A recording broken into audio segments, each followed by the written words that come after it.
दोस्तों, welcome to career की बात। मैं आपकी होस्ट सोनिया वेलकम करती हूँ आपको आज के इस एपिसोड में जो है कंटेंट राइटिंग के बारे में। तो जानेंगे इस करियर के बारे में सारी डिटेल्स। लेकिन आगे बढ़ने से पहले like share and subscribe please. Content writing मतलब अगर आपके दिमाग में कोई गोल हो और आप उसे अचीव करने के लिए राइट कर रहे हो, उसे कहते हैं प्रोफेशनल कंटेंट राइटिंग। जैसे कि सोशल मीडिया की इन्वॉल्वमेंट बढ़ाना या ऑडियंस का एंगेजमेंट बढ़ाना, ये हो गया कंटेंट राइटिंग। अब देखते हैं कंटेंट राइटिंग के टाइप्स कौन से होते हैं। कंटेंट राइटिंग में कई टाइप्स हैं, जैसे SEO writing, social media writing, blog writing, article writing, email marketing, product description, academic writing, technical writing. ये इन टाइप्स के बारे में डिटेल में बताने के लिए एक और वीडियो की ज़रूरत पड़ेगी। अगर आप ये जानना चाहते हैं तो कमेंट्स में मुझे बताइए, हम इस पर एक डिटेल वीडियो बनाएंगे। मगर अभी देखते हैं कंटेंट राइटिंग इस करियर के बारे में। तो अब जानते हैं एजुकेशन की रिक्वायरमेंट क्या है to become a content writer.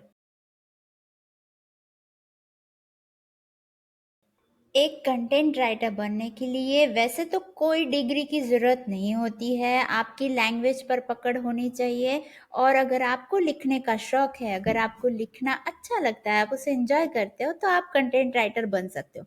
मगर फिर भी अगर आप एजुकेशन ले सकते हो तो ज़रूर लीजिए in journalism, in English literature और any literature of your choice.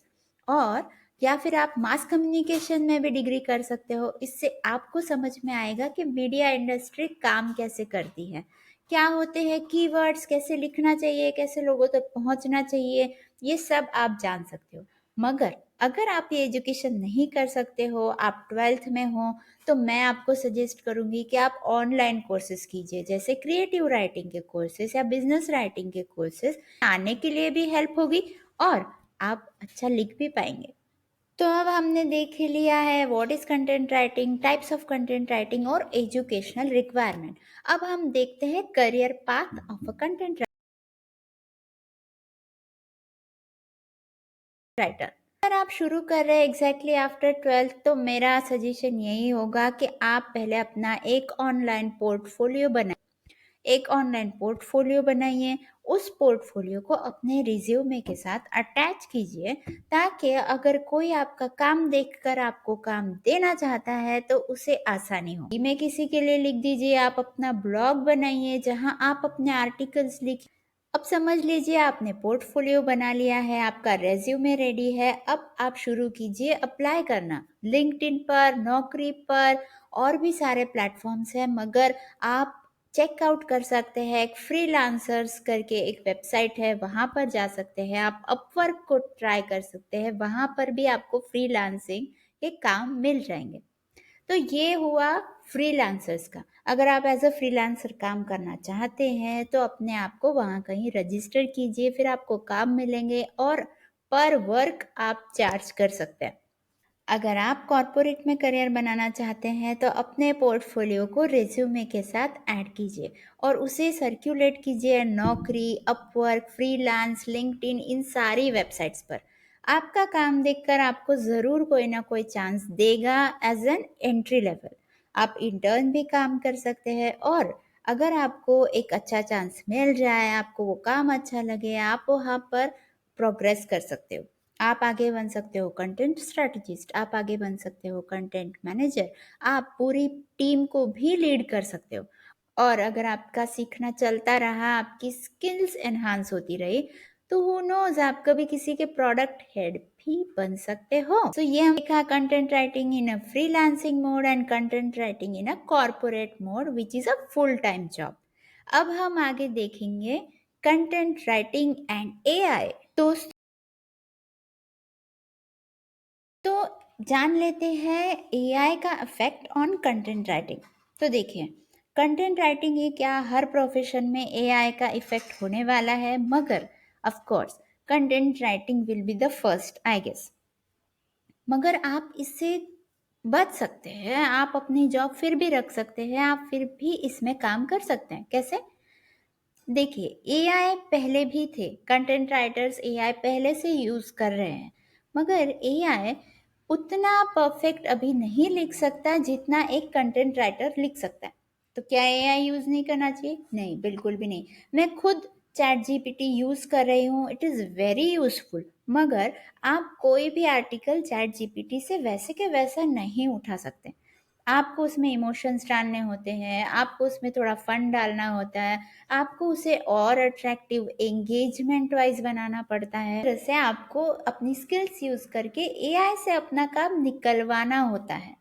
Chat GPT या एसईओ रैंकिंग, ये सारे जो एआई हैं, इनमें आपको अपनी स्किल्स डालनी पड़ेगी, तभी ये आपको वो आउटपुट दे सकेंगे जो आप चाहते हैं।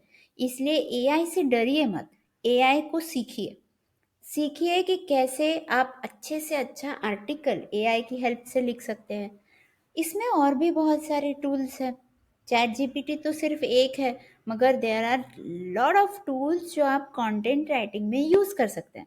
वो कौन, वैसे तो बहुत सारे कंटेंट राइटिंग टूल्स अवेलेबल है, मगर अगर कुछ फ्री और मोस्टली यूज्ड पॉपुलर टूल्स की बात करें तो उसमें आता है AC ranking, Grammarly, Evernote, Canva, और आपको पता ही है चैट जीपीटी। सैलरीज की अगर बात करें तो अगर आप बहुत नए हैं और अभी अभी आपने शुरू किया है तो आपकी सैलरीज थोड़ी कम हो सकती है। कम का मतलब है 10 से 15 हज़ार के बीच महीने का आप कमा लेंगे, मगर इसके लिए आपको मेहनत करनी पड़ेगी, कोशिश करनी पड़ेगी। एक बार आपकी स्किल्स इंप्रूव होती रही, आप अपना काम ज़्यादा समझने लगे और आप क्लाइंट की रिक्वायरमेंट्स अच्छी तरह से समझने लगे, तो आपकी सैलरी बढ़ती जाएगी, जो हो सकती है 50 से 60 हज़ार रुपये। मैं करियर पाथ बताते हुए आपको बताया था कि आप कंटेंट मैनेजर, कंटेंट स्ट्रैटेजिस्ट या प्रोडक्ट हेड बन सकते हैं, तो ऐसे वक्त आपकी सैलरीज बढ़ती जाएगी, मगर आपको शुरुआत 10 से 15 हज़ार में करनी पड़ेगी, which is not a bad thing. तो आज के इस एपिसोड में हमने समझा है कि कंटेंट राइटिंग क्या है, उसके टाइप्स कौन से हैं, टूल्स कौन से यूज़ किए जाते हैं, करियर पाथ क्या हो सकता है, एजुकेशनल रिक्वायरमेंट क्या हो सकती है और सैलरीज कितनी होती है। अब हम थोड़ा आगे बढ़ेंगे और डिस्कस करेंगे कुछ टिप्स और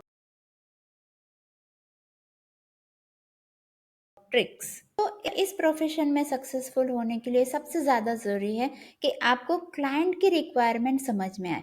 अगर आप क्लाइंट से कम्युनिकेशन अच्छी तरीके से कर सकते हैं, अगर आप उनको बातें समझ सकते हैं, अगर आप ये समझ सकते हैं कि उन्हें क्या चाहिए, तो आप ज़्यादा से ज़्यादा अच्छा परफॉर्म करते जाएंगे।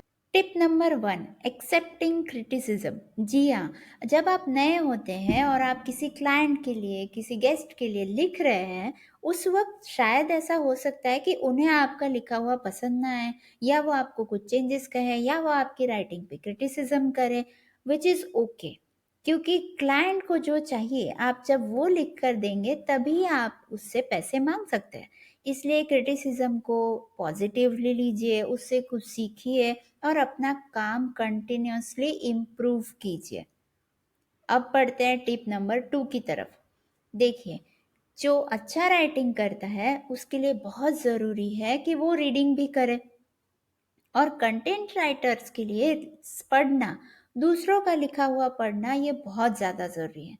क्योंकि दूसरे कैसे लिख रहे हैं, वो क्या एलिमेंट्स अपने राइटिंग में ऐड कर रहे हैं, उनका राइटिंग स्टाइल क्या है, उससे आप भी इंस्पायर हो सकते हैं और आपको ये पता चल सकता है कि मार्केट में क्या चल रहा है। अब बढ़ते हैं टिप नंबर 3 की तरफ।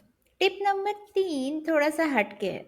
देखिए, अगर आप इस प्रोफेशन में आ रहे हैं तो आपको अपने बारे में 3 चीज़ें पता होनी चाहिए। वो है स्किल्स, स्ट्रेंथ्स और इंटरेस्ट।